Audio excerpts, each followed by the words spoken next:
Hello friends, welcome back to my channel. आज हम बात करने वाले हैं मार्केटिंग के बहुत ही इंपॉर्टेंट टर्म्स की, जो काफ़ी सेम है बट हैं डिफरेंट। बट कई लोगों को, स्पेशली फ्रेशर्स को, काफ़ी कंफ्यूजन रहता है। तो हम इसमें एक्सप्लोर करेंगे और ये समझेंगे कि इसको जानना ज़रूरी क्यों है। तो आज हमारा जो टॉपिक है वो है कि डिफरेंसेस क्या क्या हैं in between marketing, branding and promotions. Broad level पे आप देखें तो इसका मीनिंग काफ़ी जो इसका जो मीनिंग है काफ़ी डिफरेंट है और इसमें काफ़ी डिफरेंट इंसाइट्स हैं जो हम इस वीडियो में डिस्कस करेंगे। तो सबसे पहले हम बात करेंगे मार्केटिंग की। What is marketing? तो marketing is a broad terms, जो एक बड़ा अम्ब्रेला होता है जिसके अंडर में ब्रांडिंग भी होती है, जिसके अंडर में प्रमोशंस भी होती है। मार्केटिंग में हम ओवरऑल काफ़ी डिटेल बातें करते हैं, काफ़ी किसी प्रोडक्ट एंड सर्विस को जो लॉन्च करना है उसको किस तरीके से बनाना है, ये काफ़ी स्क्रैच से बातें की जाती है, तो वो कंसिडर मार्केटिंग में किया जाता है। मार्केटिंग में मेजर जो अगर मैं इसको 3 पार्ट में डिवाइड करूँ तो इसमें होता है हमें अपने कंज्यूमर को पहचानना होता है, उनको अट्रैक्ट करना होता है और उनको रिटेन करना होता है। इसके लिए आपके जो भी स्ट्रेटजी लगती है, from product building, branding, promotion, ये सारे मार्केटिंग में आ जाते हैं। मार्केटिंग में आपके अगर आपका प्रोडक्ट डिज़ाइन भी होता है, पैकेजिंग भी होती है, लोगो किस तरीके से बन रहा है, ये सारी चीज़ें मार्केटिंग एक्टिविटी में आ जाती हैं। इवन जब आप किसी कंज्यूमर के बारे में या जो कस्टमर आपने जो डिफाइन कर लिया है, उन्हें समझना मतलब उनका पर्सोना क्या है, उनकी हैबिट क्या है, उनके लैंग्वेज क्या है, ये सारी चीज़ें हम मार्केटिंग में कंसिडर करते हैं। एग्जांपल लेते हैं, सपोज कि आप बहुत अच्छा है, एक आपका बेकरी है और आप एक अच्छे कोई कुकीज़ या बिस्किट लॉन्च करना चाहते हैं, तो आप इसको किस तरीके से एग्जीक्यूट करेंगे, या आपका मतलब थॉट प्रोसेस क्या रहेगा कि हमें ये नया प्रोडक्ट हमें मार्केट में लॉन्च करना है। तो सबसे पहले हमें पूरी कंप्लीट मार्केट रिसर्च करनी पड़ेगी। मार्केट रिसर्च में हमें उनके कंज्यूमर को समझना पड़ेगा कि कंज्यूमर का बिहेवियर कैसा है, वो रहते कहाँ पे हैं, या उनका लैंग्वेज क्या है, उनका लाइफस्टाइल कैसा है, वो प्रोडक्ट कहाँ पे यूज़ होता है, वो प्रोडक्ट कैसे कंज्यूम करते हैं, किस तरीके से कंज्यूम करते हैं। वो अगर कुकीज़ या बिस्किट है तो वो चाय के साथ खाते हैं, या इवनिंग टाइम में खाते हैं, मॉर्निंग टाइम में खाते हैं, दोनों टाइम में खाते हैं। ये पूरी कंप्लीट जो मार्केट रिसर्च हमें करनी पड़ेगी, उनके बिहेवियर की एनालिसिस करनी पड़ेगी। तो सेकंड हमें सेगमेंटेशन आ जाएगा। सेगमेंटेशन पार्ट होता है कि हमें किस तरीके से उन्हें मार्केट को स्मॉल स्मॉल सेगमेंट से स्टार्ट कर सकते हैं, ना कि बिग सेगमेंट से। जैसे एग्जांपल देता हूँ मैं कैडबरी का। कैडबरी की जो इनिशियल में जो चॉकलेट की पोजीशनिंग थी वो चिल्ड्रंस के लिए ही थी, लेकिन स्लोली ये इन्होंने मूव किया अपने आप को एडल्ट्स के लिए, कपल्स के लिए, देन वर्किंग प्रोफेशनल्स के लिए। अभी आप देखो कि ये सीनियर सिटीजन्स को भी टारगेट करते हैं अपने फेस्टिवल के ड्यूरेशन में, कि ये वो भी अब चॉकलेट नहीं है, इसको स्वीट्स की तरह खाइए। तो इस तरीके से डिफरेंट डिफरेंट पोजीशनिंग करके उन्होंने अपने को एक बड़ा मार्केट क्रिएट किया है। तो ये बहुत लॉन्ग टर्म प्रोसेस है, not a one day process. But positioning के लिए हमें टाइम लगता है, कि अब सेगमेंट को भी अगर आपने हर सेगमेंट में जाना तो भी टाइम लगता है, क्योंकि पहले आपको एक ब्रांड की ग्रिप बनानी पड़ती है किसी पर्टिकुलर सेगमेंट में। देन उसके बाद हम इसमें किस तरीके से पोजीशन किया जाए अपने मार्केट सेगमेंट में। पोजीशनिंग मीन्स होता है कि ये प्रीमियम है, या फिर ये मासी के लिए है, इसे कवर क्या होना चाहिए, इसे डिज़ाइन क्या होने चाहिए, इसे फ़ॉन्ट कौन से यूज़ होने चाहिए, ठीक है। तो ये सारी पोजीशनिंग में आ जाती है। एक पोजीशन होने के बाद उसका एक माइंडसेट बन जाता है, जिसे हम ब्रांडिंग कहते हैं बाद में। तो और फिर हम एक प्रोडक्ट डेवलपमेंट की बात करते हैं कि प्रोडक्ट किस तरीके का होना चाहिए। मतलब मार्केट कंज्यूमर का बिहेवियर हमने एनालाइज कर लिया, सेगमेंट भी डिसाइड कर लिया, हमने इसकी पोजीशनिंग भी डिसाइड कर ली कि किस तरीके से। पर हम डिफाइन करेंगे कि ये प्रोडक्ट दिखना कैसा चाहिए, टेस्ट में कैसा होना चाहिए, ये ज़्यादा स्वीट होना चाहिए। जैसे अगर आप गुजरात चले गए तो वहाँ के लोग ज़्यादा स्वीट फूड पसंद करते हैं। अगर आप जैसे महाराष्ट्र में चले गए तो वहाँ पर लोग ज़्यादा स्पाइसी फूड पसंद करते हैं। तो इस तरीके से हमें अगर कुकीज़ भी बनानी है तो हमें समझना पड़ेगा कि हमें लॉन्च किस तरीके से करना है, कि कहाँ लोग इसे ज़्यादा प्रेफर करेंगे, कहाँ लोग ज़्यादा इसे कंज्यूम करते हैं, कहाँ पे इसकी मतलब कंज्यूमर के बिहेवियर में कहाँ इसका पोजीशन हो सकता है, कहाँ पे लोग इसे इसकी वैल्यू एडिशन हो सकता है उनकी लाइफ में। इस तरीके से पूरी मार्केटिंग रिसर्च हो जाती है। तो ये हम पूरी बात होती है मार्केटिंग की। नाउ अब हम बात करेंगे ब्रांडिंग पर्सपेक्टिव से। तो ब्रांड इज़ बहुत ही लॉन्ग टर्म प्रोसेस है, और ब्रांड बनाने का सबसे बड़ा जो फ़ायदा होता है कि आपके कस्टमर लॉयल हो जाते हैं, आपको हर बार नए कस्टमर की ज़रूरत नहीं पड़ती। तो अगर आप देखेंगे कि जिस प्रोडक्ट का ज़्यादा लॉयल नहीं है उसको लोग वन टाइम बाय करते हैं, दोबारा उसे बाय नहीं करते हैं या नहीं करना चाहते हैं, तो वो सीधे प्राइस ड्रिवन पे चलता है। पर ब्रांड की जो वैल्यू है इतनी इंपॉर्टेंट है कि आप कितना भी अमाउंट देने को रेडी हो जाते हो इसके लिए। और जब आप इसको यूज़ करते हो तो यू फील प्राउड। आपको एक अलग सा स्वैग आ जाता है आपकी लाइफ में, एक अलग सी ना फीलिंग, आप अपने आप को सोसाइटी से एक अपर लेवल में समझने लगते हो। तो ये ब्रांड की पावर होती है। और ब्रांड की सबसे बड़ी जो होती है, इसके जो कस्टमर होते हैं ना, ये ऑटोमेटिक आते हैं इनके पास। तो मार्केट में इनको रिटेन होने के लिए ज़्यादा बने रहने के लिए ज़्यादा स्ट्रगल नहीं करना पड़ता है। बट ये काफ़ी लॉन्ग टाइम प्रोसेस है, काफ़ी लंबा प्रोसेस है। तो ये ब्रांडिंग होती है। पर अगर मार्केट में लोग जो ये दिस इज ब्रांडिंग, पर मार्केट में आप जाओगे तो एक ब्रांडिंग और चलता है जिसमें हम विजिबिलिटी की बात करते हैं।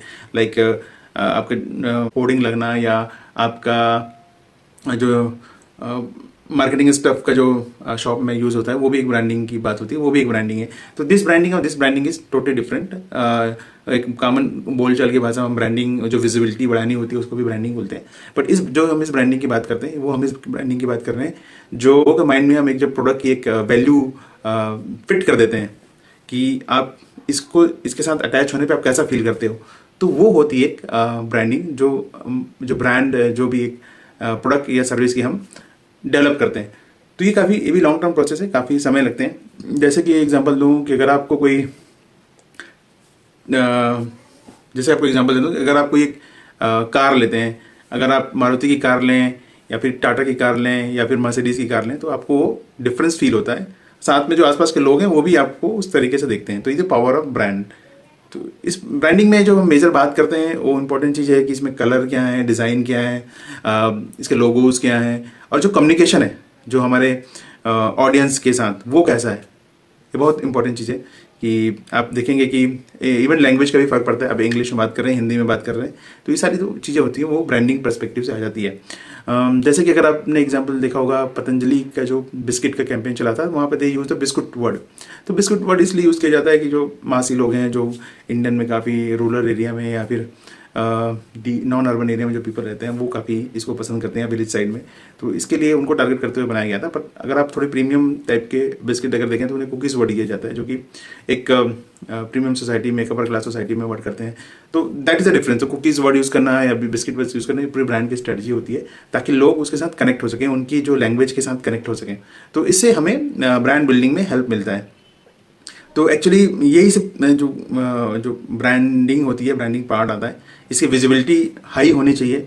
ज़्यादा विजिबिलिटी दिखेगा तो एक माइंडसेट धीरे धीरे डेवलप होता जाता है। एक विजिबिलिटी से क्या होता है कि लोग आपको रिकॉग्नाइज करने लेते हैं, लेकिन जो आप कम्युनिकेशन करते हैं उनके साथ, जो मैसेज जिस तरीके से आप उनसे बात करते हैं, तो आपके लिए एक पर्सपेक्टिव बनाने लगते हैं। प्लस इसमें जो एक ब्रांड एम्बेसडर जो साथ में होते हैं उनका भी रोल काफ़ी इंपॉर्टेंट होता है कि जो जिसलिए आप देखते होंगे कि हम बहुत जो ब्रांड एम्बेसडर जो सेलेक्ट करना पड़ता है किसी प्रोडक्ट के लिए, इट्स नॉट ईजी कि हम उनको भी देखते हैं कि वो बंदे का जो मार्केट में एक इमेज कैसा है, एक वो लोग उसको कैसे देखते हैं। तो अगर उस ब्रांड के साथ वो जुड़ जाए, जैसे कोई आप लीजिए कोई टफ ब्रांड है या कोई रगेड ब्रांड है, फॉर एग्जांपल हो गया बाइक हो गई, तो या फिर कोई सरिया होगा, तो आपने देखा होगा कि इसमें सलमान खान अगर आ जाए तो, क्योंकि सलमान खान की इमेज भी काफ़ी टफ है, तो और साथ में जो सरिया है या फिर जो बाइक हो गए, इनमें भी जो इमेज है एक माचो की इमेज है, तो ये सब काफ़ी मैच करता है।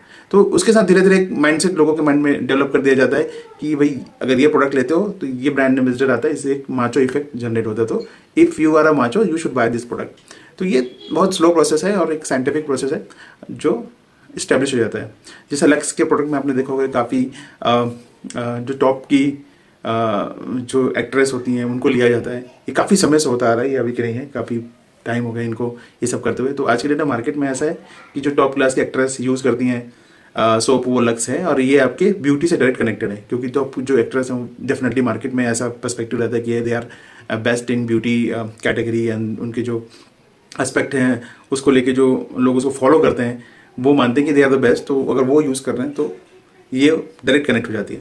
पर ये कहीं भी होता भी नहीं है कि लोग उसको यूज़ करें, बट आप एक रिकग्नाइज कर लेते हो माइंड में, अगर आप प्रोडक्ट यूज़ करो चाहे ना करो, तो आप जानते हो कि ये प्रोडक्ट इससे कनेक्टेड है। तो ब्यूटी से कनेक्टेड होते तो लक्स आ गया। ब्रांडिंग में कलर, फ़ॉन्ट ये भी बहुत इंपॉर्टेंट रखते हैं। अगर आप प्रीमियम कैटेगरी के हो, अगर आप अपने प्रोडक्ट में है तो उसमें गोल्ड, आपको पर्पल कलर, आपको ये सब और किस तरीके से इसे यूज़ किया जाए, एक ऑरा बनाया जाता है। तो ये सब का बहुत बड़ा रोल होता है ब्रांडिंग में।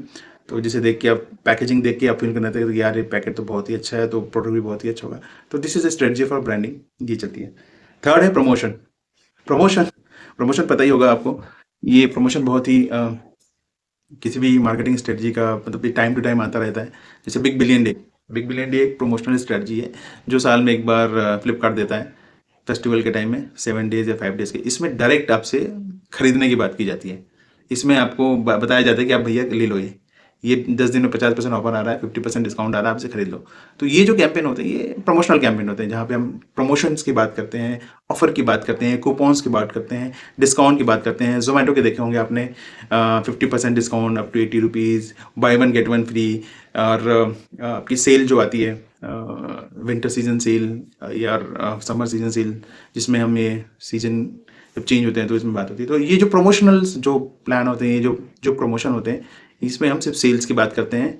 आप स्टोर पे विजिट करो या ऑनलाइन जाओ, कहीं पे जाके आप इसको खरीदो, बस खरीदने की बात है यहाँ पे। यहाँ पे कोई इस चीज़ की स्ट्रेटजी नहीं होती कि ये जनरली जो स्मॉल जो बिजनेस होते हैं वो प्रमोशन पे ज़्यादा फोकस रहता है उनका, क्योंकि ब्रांड बिल्डिंग ये सब के लिए हमें बहुत टाइम लगता है और बहुत सारी स्ट्रेटजी लगती है। पर मेजर जो स्मॉल बिजनेस वाले हैं वो प्रमोशन पे ज़्यादा ध्यान देते हैं कि आप हमारे यहाँ आइए और खरीदिए, हम बाई वन गेट वन दे रहे हैं, फ्री डिलीवरी दे रहे हैं, या फिर 10% ऑफ दे रहे हैं। तो दिस इज अ प्रमोशन का, जहाँ पर डायरेक्ट एक्शन की बात करती जाती है, सेल की बात करती है। तो यहीं पर मैंने कई बिजनेसों को देखा है कि वो ब्रांडिंग पार्ट को बहुत इग्नोर करते हैं, और या फिर उनके पास स्ट्रेटजी नहीं होती या पेशेंस नहीं होता, क्योंकि branding is take always it takes time. तो या फिर उनको पोजिशनिंग के लिए क्लैरिटी नहीं होती। तो ये सब चीज़ें हैं जो एक मार्केटिंग में, अगर जब आप फुल फनल मार्केटिंग बनाते हैं तो आप इसको समझना पड़ता है। बड़े बड़े ब्रांड तो इजीली समझते हैं, बट जो कुछ इनिशियल में कुछ जो मार्केटर्स होते हैं, या फिर कई मार्केटर्स भी इस चीज़ों को सही तरीके से समझ नहीं पाते कि हमें किस तरीके से डेवलप करना है। या मैंने तो कहीं भी ये देखा है कि लोगों या कलर को लेके भी इतने उनके सेंटिमेंट्स नहीं होते हैं, but everything impacts on brand building. आप ये मान के चलिए, even colours, even your fonts, even your size of the font, even आपके जो पैकेजिंग के डिज़ाइन है, वो बहुत फ़र्क पड़ते हैं। और आप उसको लेके एक पर्सपेक्टिव बनाते हैं, जो ये बहुत फ़र्क पड़ता है, आप उसको लेके एक पर्सपेक्टिव बनाते हैं। तो इसके लिए बहुत इंपॉर्टेंट है। होप ये वीडियो आपको अच्छा लगा होगा। नेक्स्ट वीडियो में हम बात करेंगे कि डिजिटल में ये हम किस तरीके से कर सकते हैं, हम किस तरीके से समझ सकते हैं कि मार्केटिंग में डिजिटल कहाँ फिट बैठता है, ब्रांडिंग में डिजिटल कहाँ फिट बैठता है, और प्रमोशन में डिजिटल कहाँ फिट बैठता है। क्योंकि डिजिटल जो डिजिटल स्ट्रेटजी होती है ना, वो आपको कंप्लीट डेटा दे सकता है। इसको आपको रैशनल यूज़ करना चाहिए, या रैशनली यूज़ करेंगे तो आपको सारे इन्फॉर्मेशन मिल सकते हैं। क्योंकि ऑफलाइन में तो हम काफ़ी चीज़ें थर्ड पार्टी पे डिपेंडेंट रहते हैं, या हमें बहुत सारी इन्फॉर्मेशन नहीं मिल पाती।